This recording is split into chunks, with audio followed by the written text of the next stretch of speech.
So you think you're ready for a brow touch-up, otherwise known as a yearly touch-up. Let's see.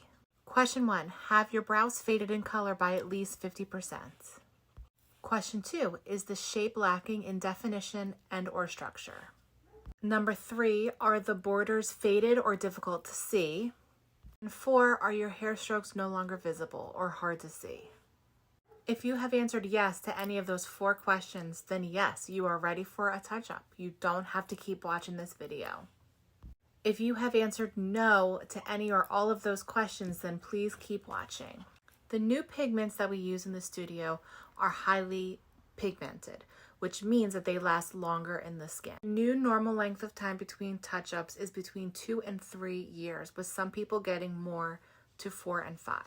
It is best for you to wait the 2 to 3 years in between touch-ups so that you are faded enough that we can do a touch-up that you'll love.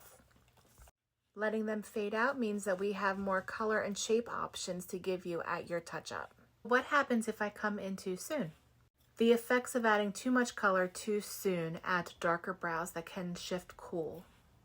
Well, what happens if you just touch up this little spot here that I'm filling in with makeup and this little one right here? By adding color just to spots, you run the risk of your brows fading unevenly and even the color itself healing in different shades. So where do I go from here? How do I know when to book an appointment? I recommend you wait the appropriate amount of time, 2 to 3 years, and/or until you can answer yes to those 4 criteria that I talked about in the beginning of the video.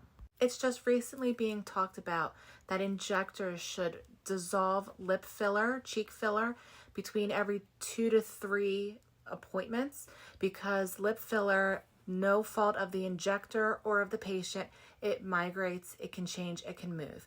And so they are recommending that you dissolve it instead of just building and building and building.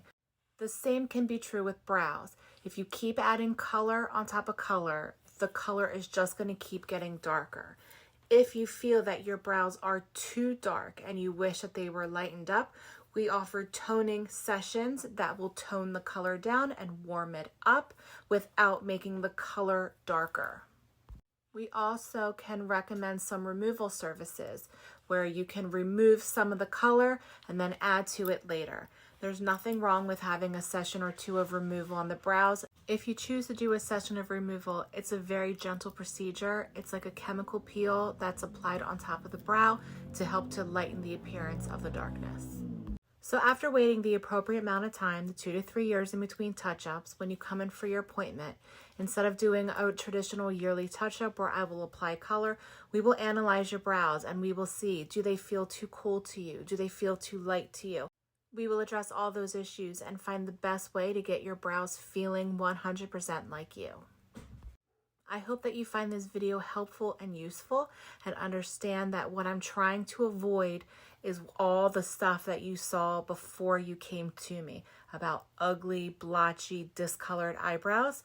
And I'm trying to avoid doing that because that is a direct result of adding too much color too quick. We want to keep your brows looking amazing for your whole life, not just this whole year. So it is worth it to let it fade and add a little bit of makeup to them every day. At least you have a guide to go by, than have to feel like you have to conceal a brow that is discolored and too dark and not what you wanted.